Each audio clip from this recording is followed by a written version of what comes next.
to the ASMR Review Show. For this video, I'm going to be showing you a bunch of records that I've gotten over the past month, either as gifts from friends and family, or gifts to myself. Just gonna be a bunch of records that we're going to showcase here. So, yeah, that's that. Let's begin.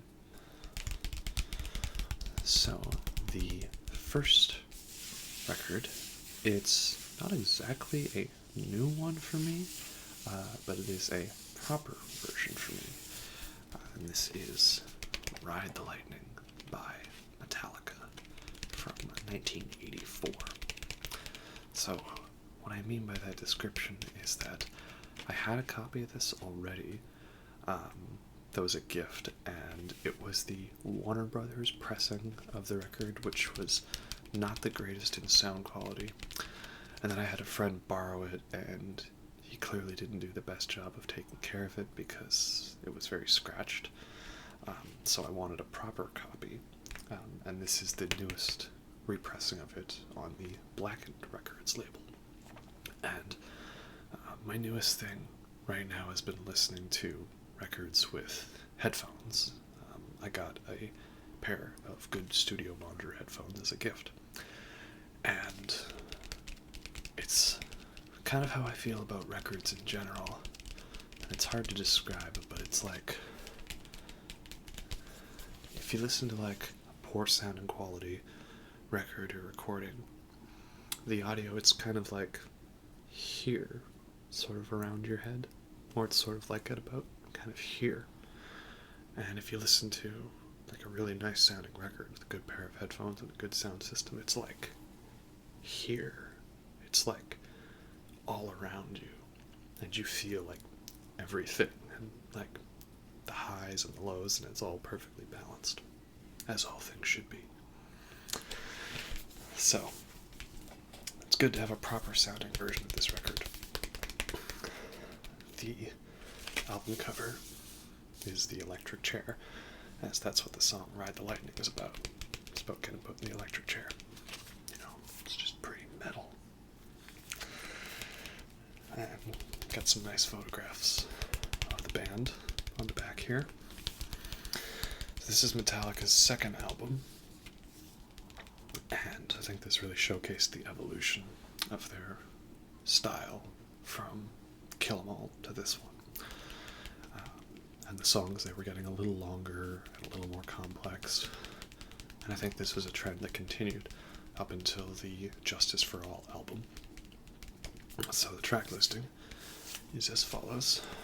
We have side 1 is Fight Fire with Fire, Ride the Lightning, For Whom the Bell Tolls, and Fade to Black.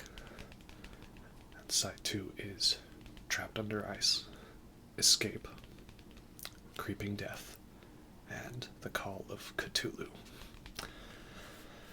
So, pretty much every song on this album is great. They're instant metal classics. I think Escape is the only weak song on the album, and that's just because it was a song that the record company kind of forced them to make. Like, they wanted a short, upbeat, major key song, which is funny because that didn't end up being the biggest hit on the album. So, the inside, we have the credits, of course, more pictures of the band, and the lyrics as well. This Metallica's fight for world domination has been made easier by the following wonderful human beings, and then it's the special thanks section. So, yeah. I mean, I could pretty much talk about every song on this album. I mean, Fight Fire with Fire, it's a very fast song about nuclear annihilation. Ride the Lightning is the big epic title track about, you know, getting put in the electric chair. For Whom the Bell Tolls is based on the novel by Ernest Hemingway. And it's got Cliff Burton, one of my favorite bass players, using his awesome bass distortion for that intro. Fade to Black is the ballad on the album, and it's a sad song. It's a suicide song. It was written when the band was depressed about their equipment getting stolen during a tour. You got Trapped Under Ice, which is about being trapped under ice. There's a lot of death in this album. It's very relaxing to talk about, very, very chill. And then Escape, which is just about, trying to be your own person. Life's for my own, to live my own way. Creeping Death is proof that some of the stuff in the Bible is metal, very metal. It's about the plagues. So, basically that plague scene from Prince of Egypt in a metal song. Though they, of course, were watching the Ten Commandments movie, because Prince of Egypt wasn't out yet. And Call of Cthulhu is an instrumental, and that one is very obviously a reference to Cthulhu, the classic Lovecraft character. And I like the sound of that song because for the longest time I thought all these really cool effects that happened during the main riff were guitar parts, but they're actually bass guitar with a lot of wah and distortion, because that's just how awesome Cliff Burton was. I'm going to try to show off the actual records a little more than I normally do.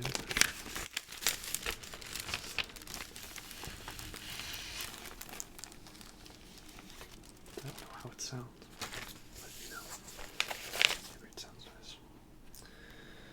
So you have it. Nice regular black pressing with some blue font. Nice thick 180 gram vinyl. Very high quality.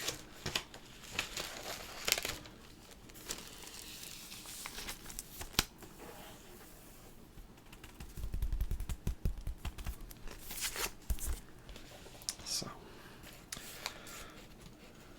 not my favorite Metallica album. I mean, I prefer Master of Puppets and Justice for All, but I love the style and the sound to it. It's a very unique sounding album.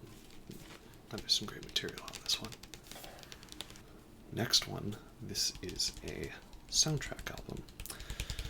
And this is the music from the soundtrack of Barry Lyndon, which is a Stanley Kubrick movie from 1975. Barry Lyndon is a historical drama, a period piece, set in the 1700s, if I recall correctly. Or no, in the time of King George III, I believe. And then just before the Revolutionary War. Because there's a few references to that throughout the movie. But yeah, it's the life and times of Redmond Barry, a Irish peasant, and by what means with which he acquired the style and title of Barry Lyndon. He does this by marrying Lady Lyndon, a countess, aristocrat, someone of nobility. What's it called if the guy's the gold digger? Because that's what he is in this case. But, yeah, I mean, it's a Stanley Kubrick film, so I'm gonna love it. And the soundtrack, too, it's great. Thing I like about Kubrick films is he's really good at creating soundtracks that sound like it's just score made for the movie, but it's actually something that was pre-composed. And he uses classical music in such a good, unique way. Like, he always finds the perfect music for the moment. So much so that that piece now becomes synonymous, just instantly associated with his film. Obviously, there's the Blue Danube and also Sprach Zarathustra from 2001, and some of the Beethoven music, the electronic remixes of it used in A Clockwork Orange, or We'll Meet Again by Vera Lyndon and Dr. Strangelove. And so for Barry Lyndon, the main pieces, they're all listed here, and I'm not going to go through every one of them, but the main one is the Sarabande, written by Handel. That's the main theme of the film. It repeats multiple times throughout. And then there's also Women of Ireland by Sion. Rida? Not sure exactly. And then there's the Cello Concerto, E minor by Vivaldi. The Concerto for 2 harpsichords and orchestra in C minor by Bach. And the other very iconic piece, the Piano Trio in E flat, second movement by Schubert. That's kind of like the do, do, do, do, do, do, do, do, do, do, do, do, bam, da da da, do, do, do, do, do, do, do. If you know, if that translates properly. But yeah, so I just found this like in the used section at a record store, and I thought, yeah, I'll do it. I mean, if I could have soundtracks for all of Kubrick's movies on vinyl, that'd be good. I already have the 2001 soundtrack, of course. It's my favorite film. And yeah, there's not much for the packaging. You know, it's just the standard sleeve, and then the record. Just the picture is the standard Warner Brothers logo. But if you haven't seen Barry Lyndon, definitely recommend you watch it. It's one of my favorites. It's a bit of a slow movie, though. I definitely won't lie about that.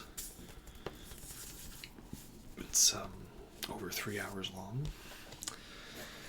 and it's not like there's much action to it. And the second half gets a little depressing in parts, but the way it's shot is fantastic. I'm really a sucker for good-looking movies. And the thing with this one is that for the majority of the film was shot with natural lighting, just with candlelit. It was candlelit. Except for a few scenes here and there. There was some artificiality to it, of course. It is a movie. And the cameras that Kubrick was using were like NASA space cameras. And they had... I'm not sure, it was to do with the aperture. I'm not the best when it comes to the technicality of cameras. But basically, there was like zero depth of field when it came to the way the camera filmed things. And with the aspect ratio he used, this meant that everything had a very sort of 2D, washed out look to it, thus making every shot look like a classic painting from that era. And there's so many shots where it's a common phrase to say, every frame's a painting. But that's literally what Barry Lyndon was designed to look like, because Kubrick is quite the perfectionist. So, it's a really great film. It's very beautiful, well acted, well shot, and it's got some pretty good music too. If you hear any other sounds, my dogs are in the background. I don't know if you can see them there. Sometimes they just like to chill out with me, and that's what we're all here to do. We're just having a good time talking about some good music. So, this next one is Led Zeppelin III. In my ongoing quest to own all of the Zeppelin albums, this is the next one I acquired. And this is very aptly Led Zeppelin's third album from 1970. And first things first, I don't know how well you'll be able to see it, but I love this aspect to the album. There's like this wheel on it, and you can rotate these pictures to sort of see images of the band here. So I think that's a cool feature, just adds to the nature of the record. But yeah, it's a very holy album. And it's a gatefold as well. I think I'm not really good at this. This kind of pictures and imagery reminds me of like those I Spy books where you had like a random collection of images and you had to try to find something in particular in it. Yeah. But there's a bad photo for you as well, just a nice picture of the band. So, Zeppelin, obviously, one of the greatest rock bands of all time, and very influential in their music. And then, the thing with their first couple albums is they definitely were, plagiarizing a lot of stuff and not necessarily giving credit. Unfortunately, that's just the way it happened then. But I feel like starting with Zeppelin III onwards is where they started to work towards a more original sound. That is not to say that there are songs on here that aren't covers or, borrowed from others. But still, I feel that they were trying to break out of that mold and for the better. Now, this album is probably most well known for the first track, which is Immigrant Song, which is fantastic. I will say I loved it before it was in Thor Ragnarok and before it was in Shrek the Third. But it's a very sort of proto heavy metal song because it's got that that sort of triplet galloping march to it, because it's meant to be the Viking song as the Vikings invade on their quest for Valhalla. And then this is an album I was interested to get because I want to listen to it more, because when I was first getting into Zeppelin, it was one that I kind of passed over because it's a lot more of an acoustic album. Not to say it doesn't have its heavier moments like Immigrant Song or Out on the Tiles, but it's definitely a lot weirder of an album than the average Zeppelin album, if that makes sense. And so, so I feel like if I listen to an album on a record and sort of really sit down and focus on it, I get more of a better appreciation for it. So I'm looking forward to doing that. Once again, there's not too much for the inside, just the record with the Atlantic Records logo. But still, so we'll say Led Zeppelin, their records sound fantastic with a good pair of headphones. We'll talk about that later. So, yeah, it's a pretty good album. And hopefully I will gain more of an appreciation for it as time goes on. There's definitely a few good hidden gems on here that I hadn't heard of before, like Tangerine. I think that song doesn't get enough credit as it should. But there is more Zeppelin that we will talk about soon. So in addition to acquiring Led Zeppelin III, I've also now acquired Led Zeppelin IV. And you should all know this one, because this is the big one. This is one of the definitive classic hard rock albums of not just the 70s, but of all time. Uh, let's see, where do I begin on this album? Just everything about the sound and the style that Zeppelin had on this album was just so on point. They had the perfect balance of classic rocking songs, but also really good acoustical arrangements, and the production, the layers of all different instruments. It was all very well put together. Just every member of the band was on their A game for this album, and it really shows.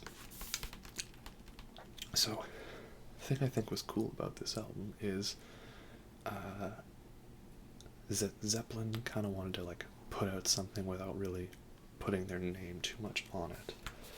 And what I mean by that is, you see there's no title on the cover, there's no title on the side, and nothing really on the back. There's this sticker here. That's about it. And, you know, the record, the actual inside, and like the liner notes are very sparse, because it's more just about the art and the music than about titles or anything like that. And let's see if I can do this properly. I like when you open the album backwards. This, I've always thought of this, I don't know if it was intended to be this way, but that this is like part of some building, some old building with some old art. And then this is the side of the building that's been distorted open, so you can see the outside behind this building, like the old ways being taken away to make way for the new tomorrow, or something like that. And then the gatefold is this very nice art. Can't really fit it in all properly, but you'll see it's like kind of a Lord of the Rings type of artwork, you know, and that's kind of like Gandalf, I think. Funnily enough, I also got a shirt with this design on it and the Zozo logo. It's a very classic Zeppelin design, and it is because it's really good. So, there's the sheet here, and I think it's interesting because the only lyrics that are printed are the lyrics for Stairway to Heaven, which you should know. If you don't, please show yourself to the door and then come back when you've actually listened to it. So it has the lyrics for Stairway to Heaven, and then I like on here it has the track listing, and then the band, their names aren't on it at all. Instead, they were credited by their logos here, each one designed by themselves. And so, I'm not sure if I remember exactly which symbol belonged to which member. I know the one that kind of looks like it says Zozo is Jimmy Page, the guitar player. I'm pretty sure this sort of leaf one was Robert Plant, vocalist. And then I think I always mix these two up because they are kind of similar. But I'm pretty sure the three rings was John Bonham, the drummer, and is it the Triskelion? Trikelion? There's a name for this symbol. I think that was John Paul Jones, but I might have them backwards. But the point is that each one is meant to represent a member of the band. So, track listing for this album. Side 1 is Black Dog, Rock and Roll, The Battle of Evermore, and Stairway to Heaven. So, you know, right there, that's about as perfect of a set of songs as it gets.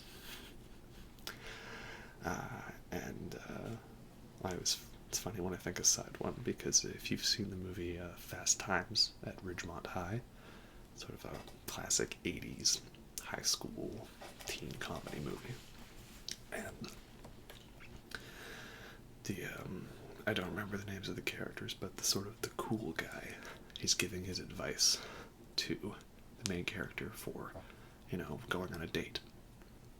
And he says, if all else fails, there is no better for making out to than side 1 of Led Zeppelin IV.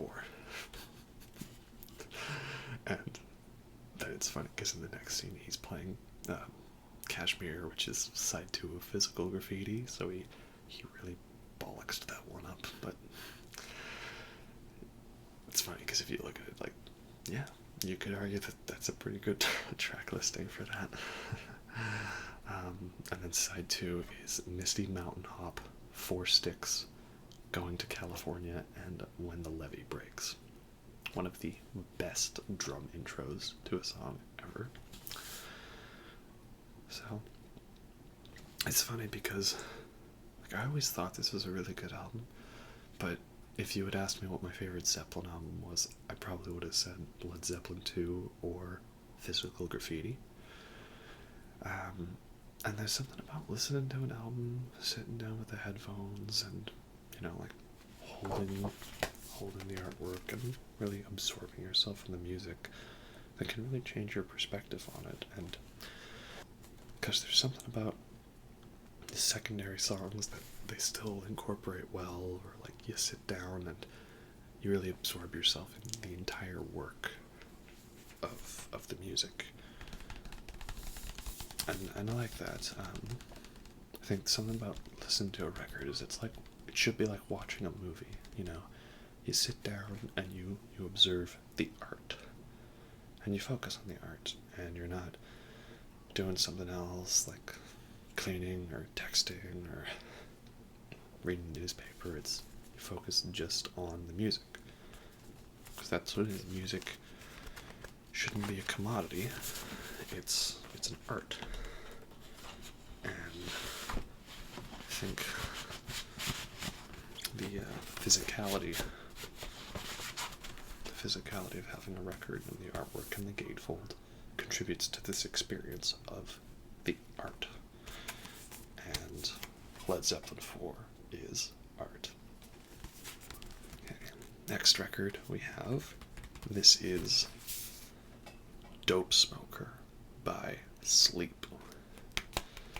And again, another instance of fantastic album artwork. This is like something straight out of Dune, and I love it.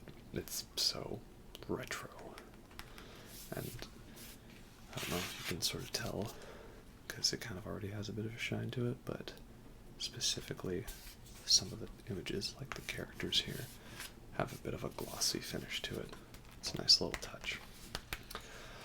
So for those of you who don't know, Sleep is a stoner metal band from the 90s. And by stoner metal, I mean like Black Sabbath, but even more stoned. So the songs are very doomy and heavy and slow and really crushing riffs. And so the highlight of this album is the album is called Dopesmoker, and you'll see the track listing here that sides A, B, and C are all one song, the 63-minute song Dopesmoker. That's right, they made a 1 hour long song, so long they had to spread it out over 3 records. And then side 4 is 2 live recordings, Holy Mountain and Sonic Titan. And that's what I like about this version of the record, because this was an album where there were a few releases of it. The band made it as an album and a song called Jerusalem, and I don't know if it's like they weren't really happy with it, or they couldn't convince the record company to release it the way they wanted, because, yeah, the record company was like, we can't market a 1 song, 1 hour long album. And I'm thinking, well, hey, it worked for Mike Oldfield, right? Amarok. Anyone remember that album? I thought it was a good one. So, I think then, basically, like, it got put out as Jerusalem in like 99 or something like that, and then a different studio came in and sort of reworked it or something like that. And this came out in 2003 with this album artwork. Sorry, no, this album artwork didn't happen until the 2012 reissue of it. So it's kind of confusing in that way that there's like two different versions of the song.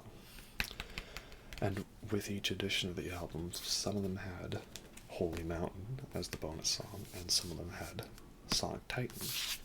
So I like that this newest edition of the record, the Southern Lord version of it, has both live tracks together. So that's nice.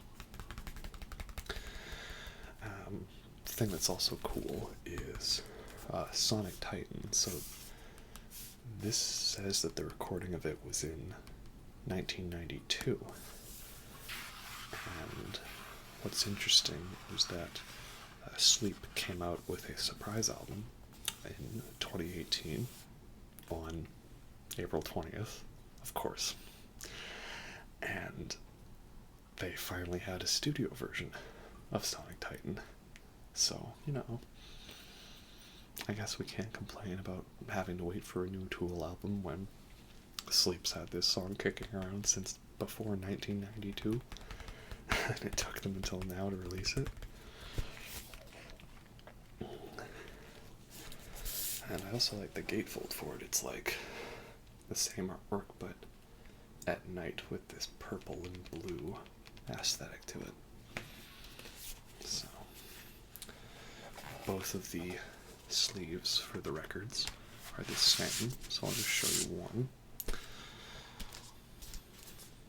That's kind of boring, but I like this. If you can read this, it's like the chart that they had,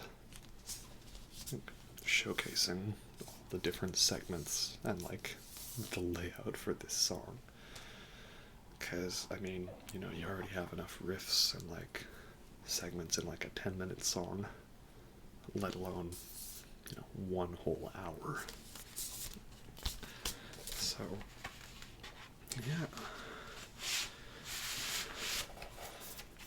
This is a pretty great record, and it's just very fun to chill out to. And that's kind of the whole point of stoner metal is it's not something you're gonna get like pumped to and want to like fight or mosh. Next record we'll get to that. But it's just something just to chill out to, and that's what I like. You know, this is an album I can just put the headphones on, and just mellow out and enjoy some bone crunching riffs and just drop out of life. And you know the rest. So, it's a really great album. Okay, and next one I have is another metal album, but it is quite on the opposite spectrum from stoner metal. This is the debut album by Death, and this is Scream Bloody Gore. So, I think I mentioned in the last video I did where I showed a Death album, Death makes me happy, Death makes me smile.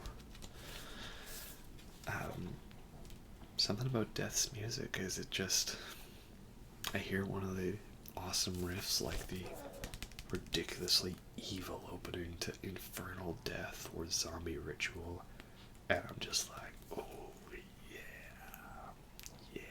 Death, it's just awesome. So, this album's from 1987, if I recall correctly. First album by Death, and arguably one of the first true death metal albums. Some would also argue that honor belongs to Seven Churches by Possessed.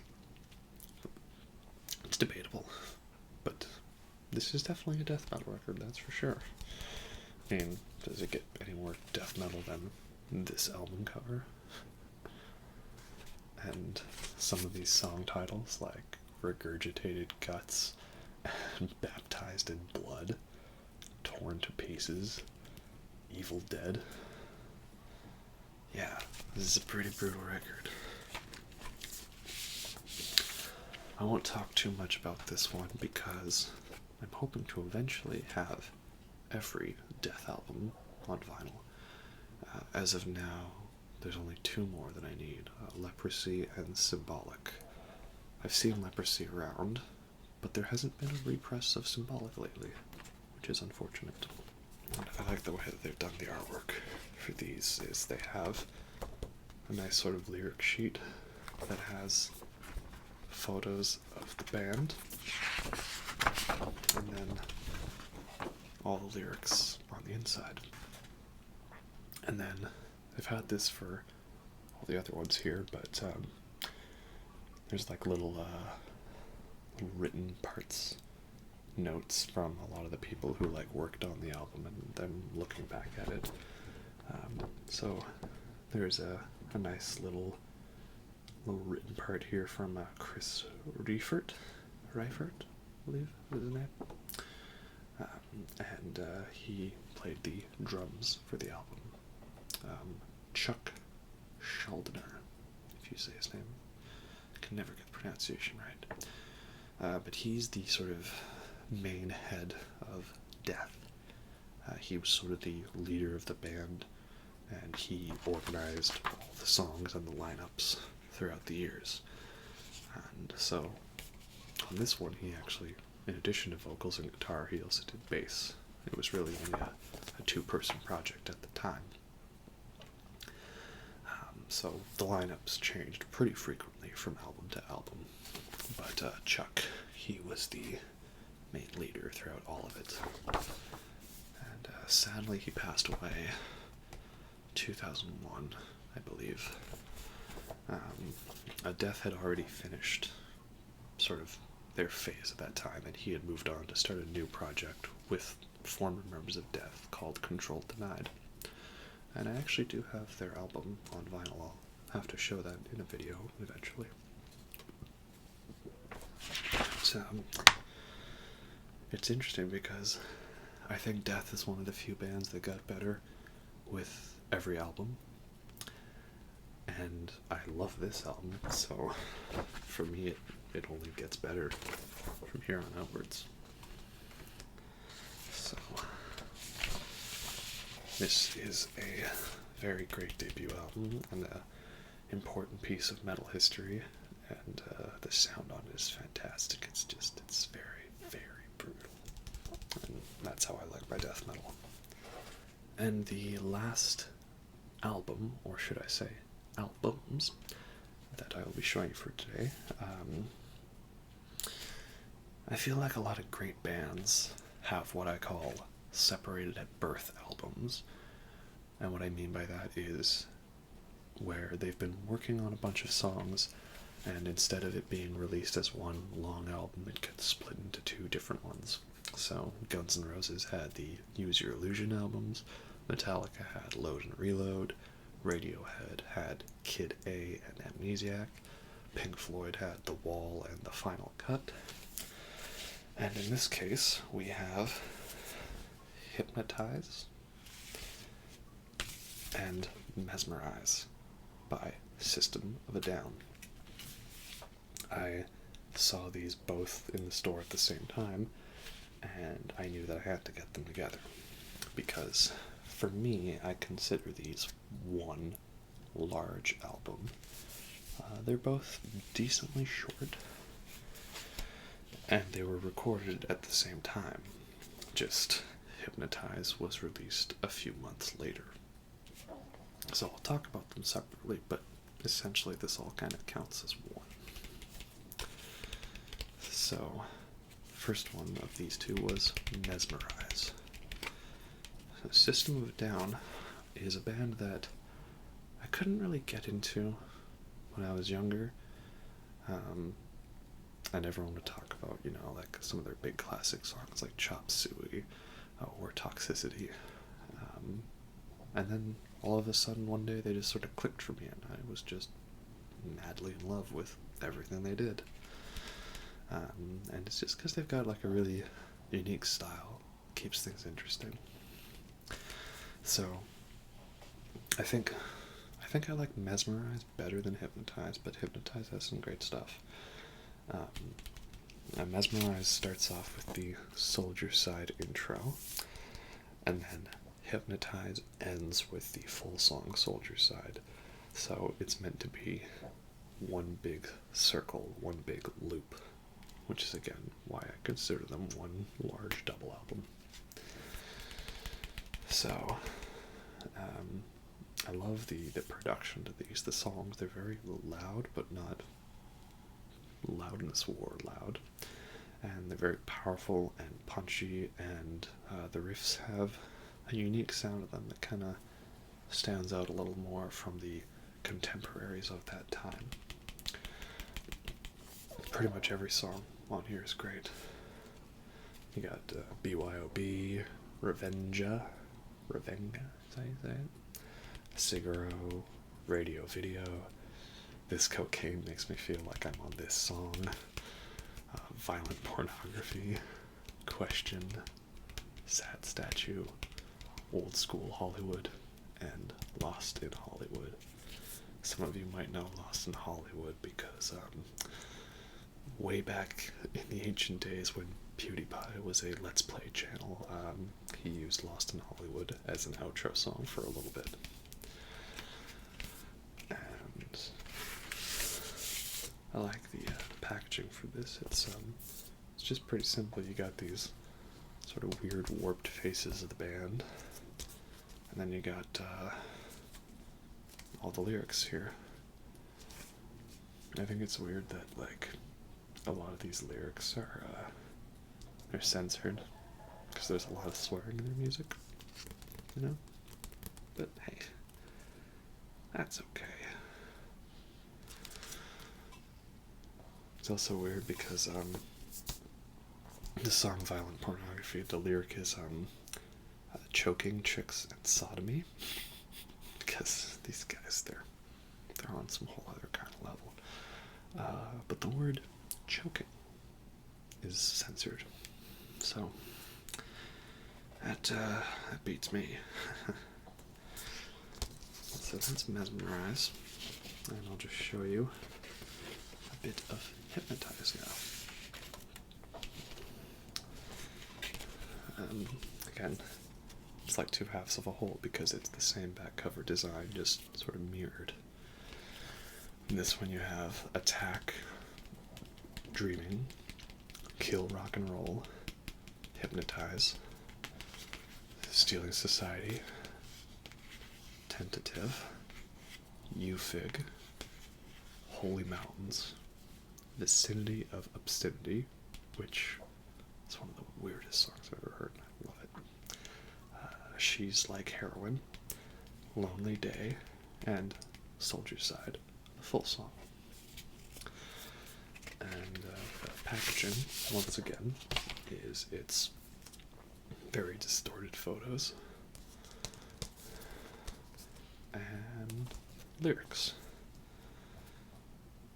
And what's interesting, I'm realizing that the lyrics are not censored on this lyric sheet.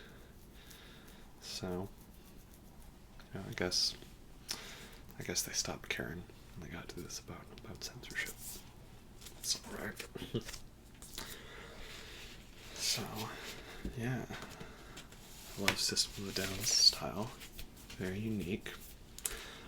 And I definitely recommend that if you're gonna listen to them, is to kind of consider these albums as one whole piece, because I'm pretty sure that was the way it was intended to be, but it just had to be separated out.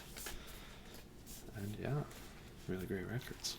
So that is all I have time for this video, but if you like me talking about records, then let me know if you want to see more. I've got plenty more I can show off and talk about, and I'm always buying new ones because I'm just such a vinyl addict. It's not good, it's not healthy. And yeah, I think that's about it. So hopefully you enjoyed some records, and maybe in a bit I'll have a few more to show you. Hope you enjoyed that, and have a good night. Bye.